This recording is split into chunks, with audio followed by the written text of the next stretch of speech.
बिस्मिल्लाहिर्रहमानिर्रहीम, अस्सलाम वालेकुम। आज के सेशन में हम एक्सरसाइज नंबर 4.2 के question number 2, question number 4 and question number 5 के तमाम पार्ट्स को सॉल्व करने की कोशिश करेंगे। इन तमाम क्वेश्चन का जो ताल्लुक है वो middle term break factor method से। यहाँ पर हमें सबसे पहले ये समझना पड़ेगा कि टर्म क्या होती है, उनको ब्रेक किस तरह से किया जाता है, मिडिल टर्म क्या होती है, बात आ रही है समझ में। तो सबसे पहले तो आप इस सेशन को देखिए, फिर वापस हम इन क्वेश्चन पर आते हैं, ठीक है जी। तो पहले आपने इस सेशन में तमाम कॉन्सेप्ट्स को क्लियर करना है ताकि ये क्वेश्चन का सॉल्व करना हमारे लिए बहुत ज्यादा आसान हो। तो पहले आप उस सेशन को देखिए। एक एक्सप्रेशन लिखते हैं हम, फर्स्ट कर लेते हैं। हमारी एक्सप्रेशन है x² + 7x + 10, हमारी फर्स्ट टर्म। कुछ देर के लिए ये हमारी लास्ट टर्म, कुछ देर के लिए, और ये हमारी मिडिल टर्म।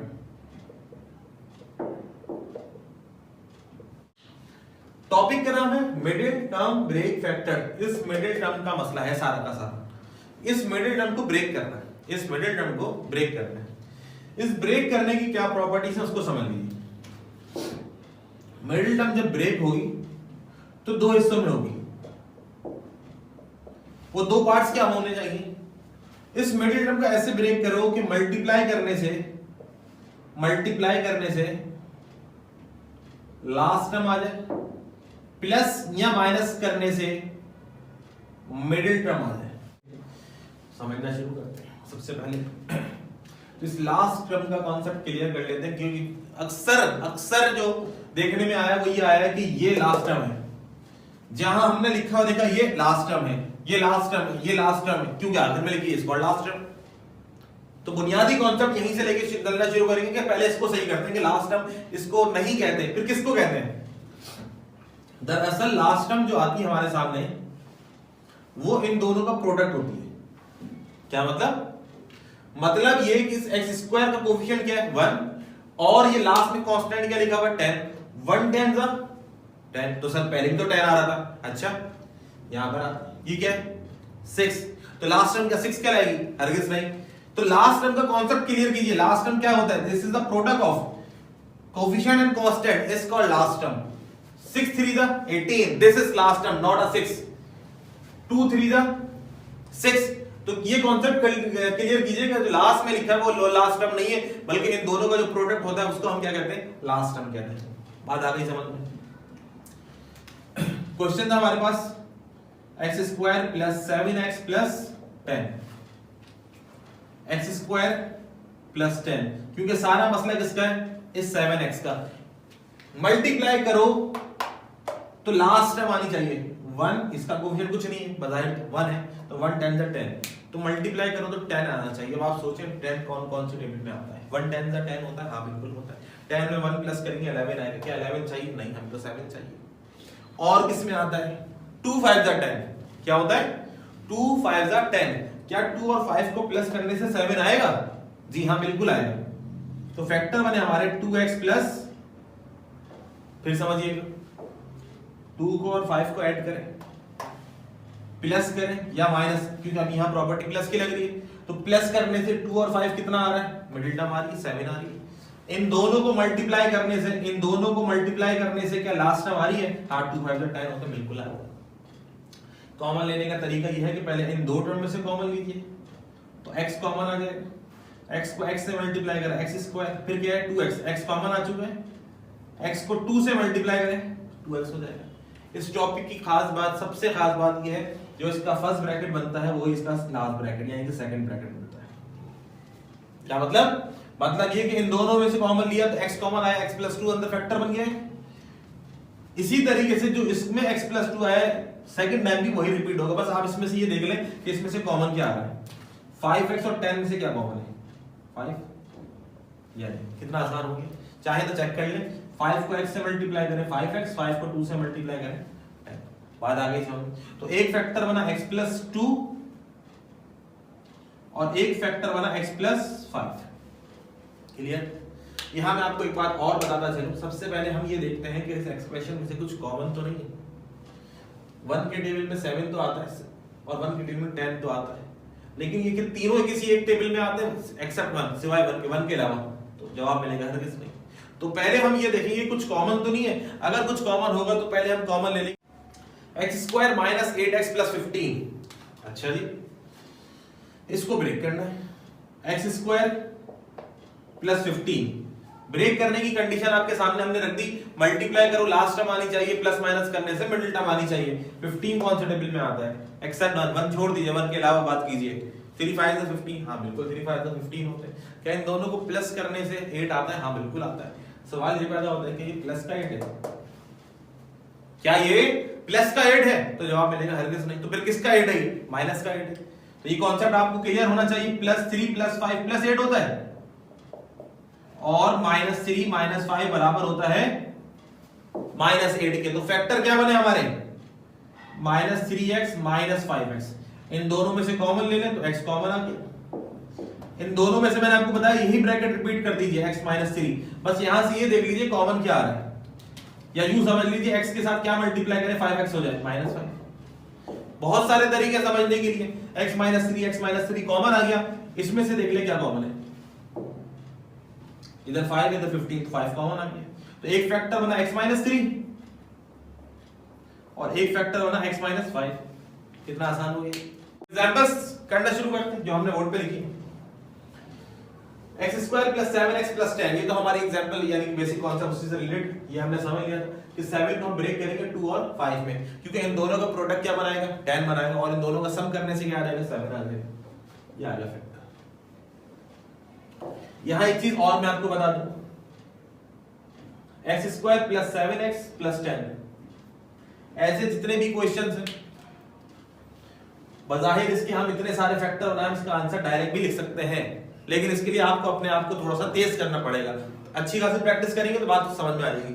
अब ये बात हमें मालूम है कि 10 मल्टीप्लाई करने से 10 आना चाहिए, प्लस माइनस करने से 7 आना चाहिए। तो फैक्टर क्या बना हमने? x + 2 x + 5। हम इसके फैक्टर डायरेक्ट बना सकते हैं, यानी कि 7 को हमने क्या तोड़ा, किस हिस्से में तोड़ा? +2 में, और तो सीधा सा आंसर आया x + 2 x + 5। डायरेक्ट भी कर सकते हैं। और मजीद क्वेश्चन अगर हम देखें मिसाल के तौर पे, x² + 7x + 12। अब हमें पता है 4 + 3 क्या होता है? 7 होता है। 4 3 क्या होता है? 12 होता है। तो डायरेक्ट इसका आंसर लिख सकते हैं x + 3 x + 4। ये सारा का सारा डिपेंड करता है आपकी कैलकुलेशन पे, कि कितनी अच्छी कैलकुलेशन कर सकते हैं आप, उसको देखते हुए कर सकते हैं। अदरवाइज आपको लगता है मिस्टेक हो जाएगी तो सारे स्टेप्स करेंगे। आ जाए अपनी एग्जांपल्स में। 14 चाहिए, सोचें कौन सा टेबल में आता है 14? 7 to the 14 तो होते हैं। अच्छा, बीच में क्या लिखा है? 9। क्या 7 में 2 प्लस करने से 9 आएगा? हाँ बिल्कुल आएगा। अब ये देखना पड़ेगा +9 चाहिए या -9। ये साइन क्या लेंगे? -9। तो हम क्या लेंगे? -7 और -2। क्लियर? इसमें और इसमें x कॉमन है, तो x को x से मल्टीप्लाई करा, x² x को 7 से करा 7x। इसी ब्रैकेट को दोबारा रिपीट कर देंगे। इन दोनों में क्या कॉमन है? 2, यकीनन 2 कॉमन है, तो 2 कॉमन आ गया। एक फैक्टर बना x - 7 और दूसरा बना x - 2। अगला क्वेश्चन है x² - x - 12। आप सोचें, उसको छोड़ें, सुनिए जरा गौर से। x² - x - 12, किन दो नंबरों को मल्टीप्लाई करोगे 12 आएगा। 2 6 12 होता है, 4 3 12 होता है। क्लियर हो गई? बीच में क्या चाहिए? -x, x का मतलब हो गया 1x। अब सोचें 6 2 12, 6 में से 2 माइनस करेंगे तो 1 आएगा, या 4 3 12, 4 में से 3 माइनस करेंगे तो 1 आएगा। बताएं जल्दी से बताएं। लेकिन 4 - 3, तो डायरेक्ट फैक्टर बन सकता है x - 4 x + 3। अब आप ये पूछेंगे सर ये +4 क्यों नहीं आया, माइनस क्यों नहीं आया? ये प्लस का 4 क्यों नहीं आया, ये माइनस का 3 क्यों नहीं आया? तो आ जाइए सवाल पे। ये क्या लगा? माइनस। ये याद रखिएगा, जो साइन आपको चाहिए कौन सा चाहिए? कौन सा चाहिए? माइनस। तो बड़े नंबर के साथ माइनस साइन का इस्तेमाल कीजिएगा। बड़े नंबर के साथ 4 और 3 में कौन बड़ा है? लेकिन 4। तो बड़े नंबर के साथ माइनस का इस्तेमाल कर लीजिए, छोटे के साथ प्लस का, ताकि -4 + 3 क्या बना देगा? -1 बना देगा। बात आ गई सब। 3 6 18, लेकिन कौन सा 18? -18। ये देखिए माइनस का साइन लगा। 3 6 18 -18। मल्टीप्लाई करो तो 18 आना चाहिए, प्लस माइनस करो तो बीच में क्या लिखा है? मिडिल टर्म क्या है? 7। तो 9 2 क्या हो जाएगा? 9 2 18 होता है। 9 से 2 माइनस करेंगे 7 आ जाएगा। ये देखें फैक्टर आ गया इसके आसानी से। ये एज इट इज 7 को हमने ब्रेक कर दिया दो हिस्सों में, 9 माइनस 2, 9 माइनस 2 क्या होता है 7 होता है। इसमें और इसमें क्या कॉमन है 3 कॉमन है, x यहाँ 2 दफा या 1 दफा, तो x भी कॉमन आ गया। ये सारे स्टेप तो वही स्टेप है, अगर बच्चे को कोई मुश्किलात होती है पेश आती है तो इस वाले स्टेप में आती है कि सर इसको ब्रेक कैसे करें। बाकी तो सब आसान, एक दफा समझ लेते, बार बार वही रिपीट करते रहे। 5 6 30 मल्टीप्लाई करो तो 30 आना चाहिए, और बीच में क्या लिखा है मिडिल टर्म -13। सोचिए, इसको छोड़ दीजिए क्या लिखा हुआ था, आप अपने दिमाग से सोचिए। 5 6 30 मल्टीप्लाई करो तो प्लस माइनस यानी कि -13 आना चाहिए। तब 30 किस टेबल में आता है 6 5 30 होता है। क्या 6 और 5 13 बनता है? तो जवाब है नहीं बनता। अच्छा आगे चलते हैं। 15 2 क्या होता है? 15 2 30, वो मिल गया, कॉन्सेप्ट मिल गया। 15 2 30 होता है, 15 में से 2 माइनस करो क्या आएगा? वो भी 13 आएगा। अच्छा 3 10 क्या होता है? 3 10 भी 30 होता है, और 3 और 10 को प्लस करो जब भी क्या आएगा 13 आएगा। सवाल ये पैदा होता है कि इतने सारे फैक्टर बन सकते हैं, तो जवाब होगा कि हरगिज नहीं, इतने सारे फैक्टर नहीं बन सकते, ये बन सकता है। अगर ये बन सकता है तो सर वो बाकी जो 2 थे वो कहां गए? उसको समझते हैं। ये होते हैं कॉन्सेप्चुअल सवाल, ये तो सारे बस एक ही पैटर्न जैसे सारे, इसको समझने की कोशिश करते हैं। 5 मल्टीप्लाई प्लस 6 तो कितना आया? प्लस 30। जवाब क्या आया? प्लस 30। अब हमने जितने फैक्टर बनाए थे उसको रखते हैं। हमने कहा क्या होता है 6 5 30, तो ये तो आसान हो गया, तो 6 और 5 11 नहीं होते, इसको तो निकाल दें। बाकी पीछे रह गए 2, 15 2 15 मल्टीप्लाई 2 1, 10 मल्टीप्लाई बाय 3, इन दोनों से आंसर क्या आएगा 30, प्लस माइनस करने से आंसर क्या आएगा 13 आएगा 13। तो हमने 10 और 3 क्यों लिया, 15 और 2 क्यों नहीं लिया? आ जाएगी।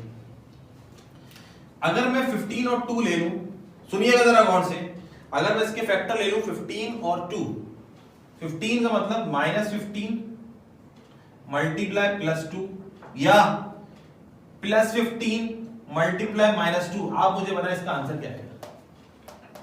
आप मुझे बताएं -15 मल्टीप्लाई +2, प्लस समझाने के लिए लिखा है और कोई वजह नहीं है। 15 2 30 और ये माइनस, तो जवाब आएगा -30। क्या आएगा जवाब? -30। तो 15 मल्टीप्लाई -2, जवाब क्या आएगा? -30। अब सवाल ये पैदा होता है, ये जो 5 6 लिखा हुआ है क्या ये -30 है? ये भी प्लस का, ये भी प्लस का, इसको माइनस किसने बना दिया भाई? तो ये -30 नहीं बल्कि +5 5 6 30, प्लस का 30। तो ये दोनों फैक्टर तो होगा गलत। क्यों? क्योंकि इससे आंसर क्या आ रहा है -30, तो इसको छोड़ दीजिए, आगे चलते हैं।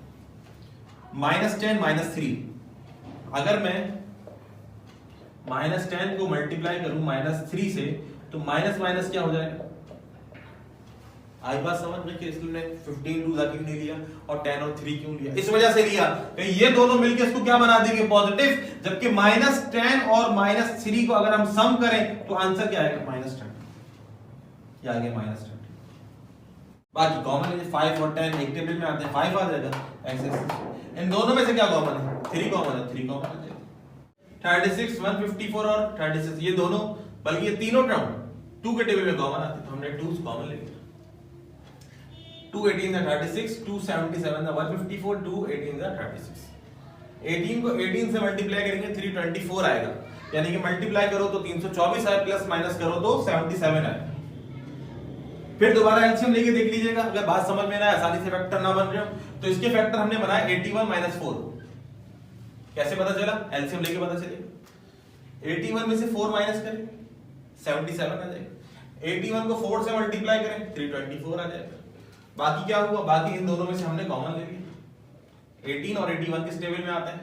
9 के टेबल में आते हैं, तो 9 कॉमन आ जाएगा। 4 और 18 किस टेबल में आते हैं? 2 के टेबल में आते हैं, तो 2 कॉमन आ जाएगा।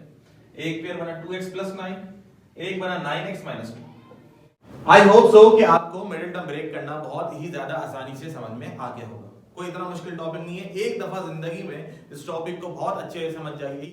इंपॉर्टेंट टॉपिक अगर देखा जाए अलजेब्रा में तो ये middle term break factor method, basics और एग्जांपल को तो आपने समझ लिया, ठीक है। अब हम आते हैं अपने क्वेश्चन बुक के जो क्वेश्चन है उनको सॉल्व करते हैं, ठीक है। तो शुरू करते हैं। Question number 2, 42x² - 8x - 2। सबसे पहले ये देख लीजिए इसमें कॉमन क्या है। इसमें 2 कॉमन है, तो आपने 2 कॉमन ले लिया। क्लियर? कॉन्सेप्ट आपका क्लियर होना चाहिए। लास्ट टर्म क्या होती है? Middle term break. Middle term क्या होती है? लास्ट टर्म वो नहीं होती जो लास्ट में लिखी होती है, बल्कि पहली और आखिरी का प्रोडक्ट होती है। क्लियर? ये तमाम कॉन्सेप्ट क्लियर होने चाहिए, पहले सेशन को देखा हुआ होना चाहिए, तो फिर ये बातें समझ में आएंगी। 21 को 1 से मल्टीप्लाई कर 21, बीच में क्या रहेगी 4, तो फैक्टर क्या बना हमने 7 3 का 21, 7 को 3 से मल्टीप्लाई कीजिए क्या आएगा 21, -7 + 3 क्या होता है -4। क्लियर? अब यहां से क्या करना है, इन दोनों में देखिए क्या कॉमन है, इन दोनों में 7 कॉमन है और क्या कॉमन है, x कॉमन है, तो हमने 7x कॉमन ले लिया। 7x को 3x से करेंगे 21x², 7x को 1 से मल्टीप्लाई करेंगे 7x। अब जबकि आपने वो सेशन देख लिया है तो आई होप सो कि आपको मेरी बातें मेरे समझाने से पहले समझ में आ रही है। अच्छा अब तो ये होने वाला है, अब तो ये होने वाला है, बात आ रही समझ में। डायरेक्ट इस सेशन पे मत आइएगा खुदा के वास्ते, क्या आप सोच रहे भी छोड़ें उस कॉन्सेप्ट को, कौन सुनेगा। क्वेश्चन नंबर 2 सॉल्व करते हैं, बुक का क्वेश्चन, आपको ये नहीं समझ में आएगा। +3x - 1, इसमें क्या कॉमन है, इसमें 3 और 1 कौन सा टेबल 1 के टेबल में आते हैं, 1 कॉमन लेते हैं। एक फैक्टर वाला 3x - 1, 3x - 1 एक बन गया 3x - 1, यहां से बचा 7x, यहां से बचा +1, तो हमारे पास आंसर है 2 bracket 3x - 1 bracket 7x + 1। Question number 2, 21z² - 4z - 1, last में 21 प्लस माइनस करने से मिडिल टर्म आनी चाहिए, वो कितनी है 4z। जरा गौर से देखिए इस सवाल को और यहां से इस पार्ट को, यही तो लिखा हुआ है 21x² 21z² -4z -4z -1 तो जैसे इसके फैक्टर बने वैसे इसके फैक्टर बने, नया सवाल तो नहीं है। Part number 3, 9y² + 21yz4 - 8y²। जैसे इस बुक में बेशतर सवाल ऐसे हैं जो माशाल्लाह से बहुत ही ज्यादा अच्छे हैं, उनमें से एक क्वेश्चन ये भी है जिसका ना कोई सर है ना कोई पैर। मिडिल टर्म वेरी फैक्टर का मेथड है, लेकिन अब बीच में है तो सॉल्व करना जरूरी है। 21yz 4 as it is, 9y² से माइनस कीजिए 8y², तो क्या आ जाएगा 1y²। 1 यहां कितनी पावर है 1, यहां कितनी पावर है स्क्वायर, इन दोनों में से कॉमन ले लीजिए y, यहां पे y की पावर 1 है, यहां पे y की पावर 2 है, छोटी पावर कौन सी हुई y1, तो y1 कॉमन ले लीजिए, यहां से आ जाएगा 21z4, यहां से बच जाएगा y * y y², मुश्किल नहीं। Part 4, 24a² - 18a - 27। पहले इस समय बात को समझ जाइए, क्वेश्चन के अंदर मिस्टेक है, ये जो बुक में हमें क्वेश्चन गिवन है ये क्वेश्चन में मिस्टेक है। अब मिस्टेक यहाँ पे क्या हो सकती है, क्या क्या हो सकती है, वो मैंने दोनों सॉल्व कर दी। क्वेश्चन ऐसे भी हो सकता है, ऐसे भी पेपर में आ सकता है और ऐसे भी आ सकता है, जो बुक का क्वेश्चन है वो गलत है। चलो देखते हैं क्या है। 24a² - 18a - 27, clear? इसको क्या किया हमने -27। पहला काम तो ये कीजिए, इसमें से 3 कॉमन लीजिए, 3 के टेबल में 24 भी आता है, 3 में 18 भी आता है, 3 9 27, 8 9 72 प्लस माइनस सॉरी मल्टीप्लाई करो 72 आना चाहिए, प्लस माइनस करो मिडिल टर्म आनी चाहिए। 12 को 6 से मल्टीप्लाई कीजिए 72 आ जाएगा, 12 -12 + 6 which is equal to -6। इन दोनों में से कॉमन क्या है, 8 और 12 कौन से टेबल में आते हैं 4 के टेबल में, a² a भी कॉमन है, 4 को 2 से मल्टीप्लाई 8 आ जाएगा, a को a से मल्टीप्लाई कीजिए a², 4a को 3 से मल्टीप्लाई कीजिए 12, 6 और 9 कौन से टेबल में आते हैं 3 के टेबल में, तो 3 कॉमन आ जाएगा। एक फैक्टर आया 2a - 3, यहां से बचा 4 है, यहां से बचा +3, तो एक फैक्टर आया 4a + 3, और ये 3 कौन सा, ये 3 वो है जो हमने शुरू में कॉमन लिया था। एक पॉसिबिलिटी तो ये है, ये क्वेश्चन इस तरह से आ सकता है। सेकंड पॉसिबिलिटी 24a² + 27, बुक में +27 था, यहां पे इस क्वेश्चन में मैंने इसको -18 लिखा हुआ था, यहां पे ये -81 भी पॉसिबल है कि ये ऐसा भी हो सकता है। दोनों पॉसिबिलिटीज रहती, ये +27 है बुक में, इसको मैंने -27 से सॉल्व किया है। Possibility case number 1, case number 2 में भी पॉसिबल ये 18 नाउ 81 कॉमन ले लीजिए। 24 इसका -81 a + 27, इसमें से कॉमन क्या है 3 कॉमन आया, 8 9 72, ठीक है जी 72 मल्टीप्लाई करो 72 आना चाहिए, प्लस माइनस करने से 27 आना चाहिए। 24 को 3 से मल्टीप्लाई कीजिए, 24 को 3 से मल्टीप्लाई कीजिए क्या आएगा 72, -24 - 3 इज इक्वल टू -27। इन दोनों में क्या कॉमन है 8, इन दोनों में क्या कॉमन है 3, तो यहां पे हमने यही करा, इसमें से 8 कॉमन आ गया, इसमें 3 कॉमन आ गया, a - 3 एक फैक्टर बना, a - 3 यहां से आया 8 है, यहां से आया -3, और ये 3 कौन सा जो हमने शुरू में कॉमन लिया। क्लियर? क्वेश्चन नंबर 4, वही टॉपिक हमारे पास middle term break, x² + 3x - 10 multiply करो तो 10 आना चाहिए, प्लस माइनस करो तो 3 आना चाहिए, 5 2 10, दोनों को मल्टीप्लाई करें 10 आ जाएगा, 5 में 2 माइनस करें 3 आ जाएगा। तो फैक्टर आया x + 5 एंड x - 2। क्लियर? अब जरा जल्दी जल्दी करेंगे। मिडिल टर्म के बाद वाला जो स्टेप होता है इसमें कॉमन लेना होता है, ये आपको मेरे ख्याल से बहुत बेहतर अंदाज में आ गया। a square b square minus 3b minus 10, last time क्या है 10, मल्टीप्लाई करो 10 आना चाहिए, प्लस माइनस करो 3 आना चाहिए। कौन से टेबल में आता है 5 टू द 10, 5 में से 2 माइनस कीजिए, यानी कि -5 plus 2 which is equal to -3। एक फैक्टर आया ab माइनस 5, दूसरा फैक्टर आया ab plus 2। y square plus 7y minus 98, minus 98 multiply करो तो 98 आना चाहिए, प्लस माइनस करो तो 7 आना चाहिए। 14 को 7 से मल्टीप्लाई कीजिए, 14 में से 7 माइनस करने से 7 आ जाएगा, 14 को 7 से मल्टीप्लाई कर 98 आ जाएगा। क्या कॉमन है भाई y कॉमन, इसमें क्या कॉमन है 7 कॉमन है। एक फैक्टर आया y प्लस 14, y प्लस 14 ये आ गया। एक फैक्टर आया y माइनस 7, ये आ गया y माइनस 7। क्लियर, यहां तक आगे बात समझ। Part 4 x square y square z square plus 2xyz minus 24, minus 24 1 से मल्टीप्लाई किया 24, 8 3 द 24, और किसमें आता है 24, 6 4 द 24।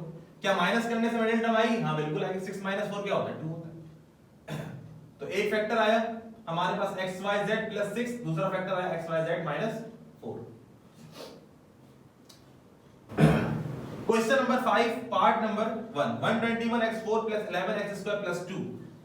जैसे माशाल्लाह से ये सवाल बहुत अच्छा है, बहुत खूबसूरत है, इसी तरह से ये सवाल भी बहुत अच्छा है हमारी बुक के अंदर है माशाल्लाह।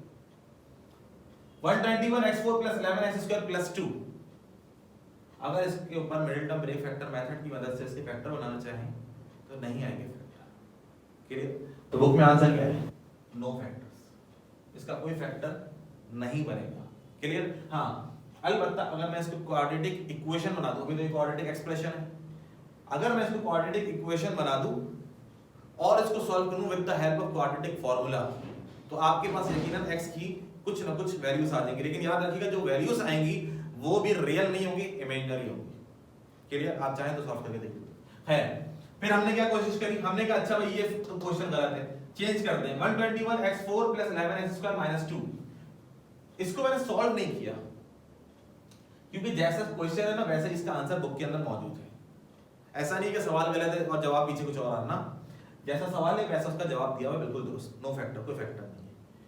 मैंने सिर्फ यहां पे ये बताने की कोशिश की मे बी पॉसिबल ये क्वेश्चन ऐसे आ सकता है 11x स्क्वायर प्लस 2 की जगह माइनस 2।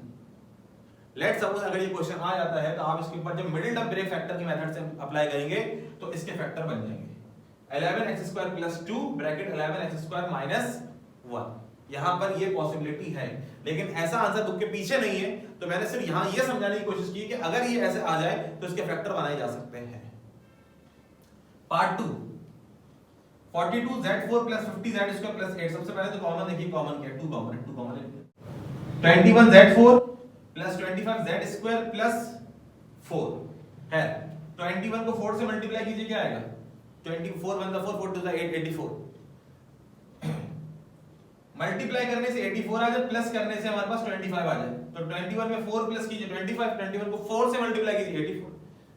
इसमें और इसमें क्या कॉमन है 21 कॉमन है, इसमें और इसमें क्या कॉमन है 4 कॉमन है। एक फैक्टर आया हमारे पास z स्क्वायर प्लस 1 और एक आया 21 z स्क्वायर प्लस 4, और ये 2 कौन सा, ये 2 वो है जो हमने शुरू में कॉमन लिया था। 3 4x square plus 12x plus 5, 4 5 20, multiply करो 20 है, प्लस माइनस करने से 12 आ जाए, किसमें आता है 25, 4 से 20, दोनों को प्लस करने से 12 नहीं आएगा, और 10 को 2 से मल्टीप्लाई करें 10 2 टाइम्स क्या आएगा 20, 10 plus 2 which is equal to 12। तो क्या मिडिल टर्म ब्रेक करी हमने इसकी 10 प्लस 2, दोनों को मल्टीप्लाई करने से 20 आएगा, प्लस करने से 12 आ जाएगा। तो एक फैक्टर आया हमारे पास 2x प्लस 5, अनदर फैक्टर आया 2x plus 1। Part 4 3x square minus 38xy minus 30y square, दोनों को मल्टीप्लाई कीजिए तो आंसर आएगा माइनस 39। मल्टीप्लाई करने से माइनस 39 आना चाहिए, प्लस माइनस करने से 38 आना चाहिए, तो सीधे से फैक्टर बन गया इसके। 39 को 1 से मल्टीप्लाई करने से 39 आएगा, 39 में से 1 माइनस करते हैं यानी कि minus 39 plus 1 is equal to minus 38, ये आ गया इसके फैक्टर। फुल एंड फाइनल इसका आंसर है x minus 13y and 3x plus y। मुश्किल नहीं है, अगर एक दफा आपका मिडिल टर्म को ब्रेक करने का मेथड समझ में आ गया, इस एक टॉपिक को middle term break factor method को एक दफा बहुत अच्छे से समझ जाइए, इंशाल्लाह फिर जिंदगी में कभी मुश्किलात का सामना नहीं होगा। यहां पर हमारी एक्सरसाइज नंबर 4.2 भी मुकम्मल हुई आज के सेशन में, इतना ही। इंशाल्लाह फिर नेक्स्ट सेशन में फिर न्यू एक्सरसाइज के साथ जल्द आपके सामने हाजिर होंगे। अपना ख्याल रखिएगा, अल्लाह हाफिज।